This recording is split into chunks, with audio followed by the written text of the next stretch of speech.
Hi everyone, Miss Chanelle again here, language success coach for a new Tutor Thoughts, right? And there is a topic that I wasn't sure if I wanted to discuss. I actually recorded it and then I deleted the entire video. One, because I think I was ranting a bit, and two, I began to doubt myself and question myself. The reality is, for many people who know me, they don't really consider me to be a proper teacher. Not my parents, not my students though, but a lot of people think I'm not a proper teacher because I am not employed by a ministry. All right, I'm not working in a physical school, therefore I could never ever be a proper teacher, because we know proper teachers, they go through so much training, yeah, that you're able to deal with all the things that are hitting them. If you have not noted my sarcasm, I was being sarcastic. All right. In fact, I actually think teachers should get a lot more training to deal with a lot of the things that they do have to deal with. That's not their fault. That's something that should be in place. Maybe some of the stuff is in place. I've had teacher friends let me know that sometimes the ministries offer training, like, and I'm in Trinidad and Tobago. I'm speaking about in Trinidad and Tobago. They offer training and the teachers don't take it.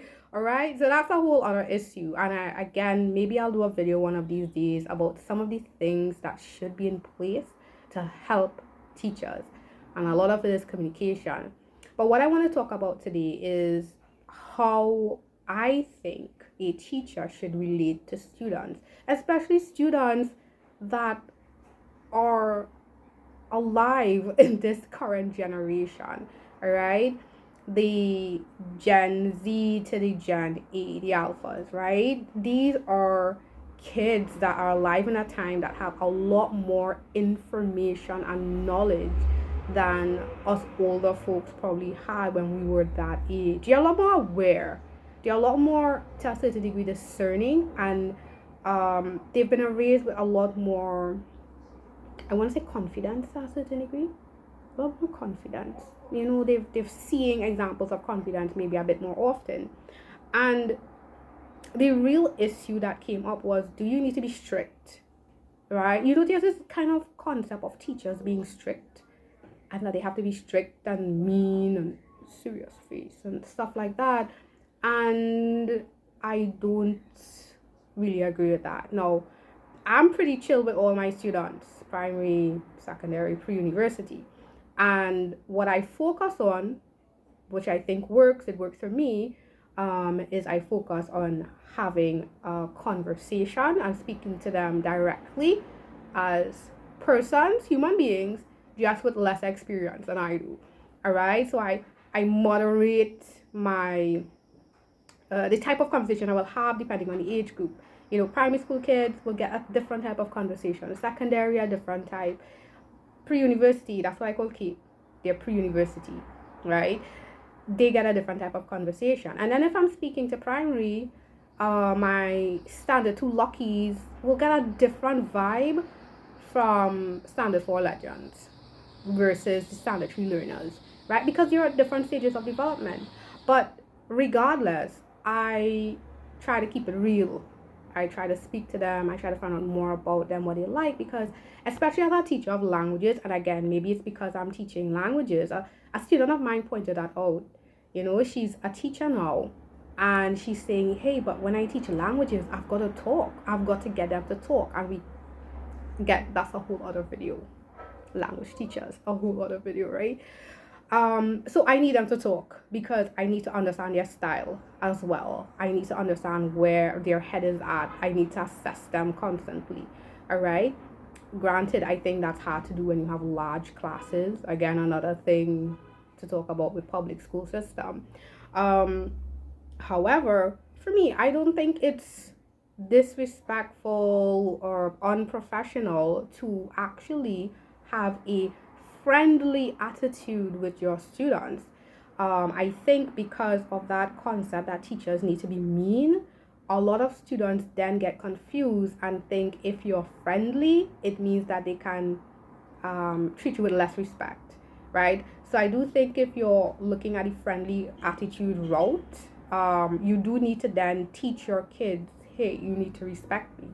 All right. My luckies, especially Sanatu luckies, they like me so much that they're you know they're not disrespectful, they're not rude, but they're very, very forthcoming. So sometimes like, hey, force field is on. Once I say force field is on, right, it's like, okay, I have to wait, right? And you're gonna find a way, right? You're gonna find a way to make that interaction work. What I am strict about, and I think this is what every teacher should be strict about, this is where you really need to focus on getting stuff done, is the work. And again, there's this misconception because I've seen some examples. Well, again, let me remind you, I'm not a proper teacher, but I've seen some examples of work that's like, how would I say it, so by the book that at the end of the term, the teacher can say, I taught these topics.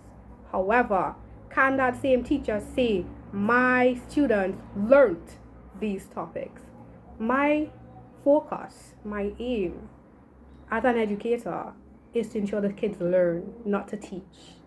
To ensure the kids learn, that's the actual purpose or directive. So I am really strict. If I'm strict on anything, it's on learning. If we have goals, we're going to hit those goals, right? We are going to get that. We want to get to that. We want to learn, right? I'm going to be strict about that. But in me being strict about that, it doesn't mean I have to drop my friendly facade. I mean, obviously, there are times where I may need to, again, context. My pre-university Cape students doing comms know I always say context is queen. Feedback is king. Context is queen, right? So there's a time and space where you need to be a bit more stern, but being friendly, I don't believe that means your kids will never listen to you, right? Do teachers teach to get respect from students or to get them to learn, right? What's the purpose of teaching? I think that's something we need to focus on, because when you're looking at results, right? When you're looking at results, you see people are not learning, right? So parents, make sure your kids are learning. Students, if you're old enough to manage yourselves and you're looking at this and you've made it to this point, make sure you are learning. That's what you're supposed to do. All right. There's a lot of conflict and confusion about education systems and learning, and we do need improvements in our education systems, right? Educational systems. However, learning should never stop. Learning should be eternal, and there are a lot of things that you can learn on your own. All right, so that was my message this week. I'm talking a lot longer now. But I like these opportunities to share with you my thoughts, my wisdom, my I want to say wisdom. Can I say wisdom? My insights, and I do hope that they will help you.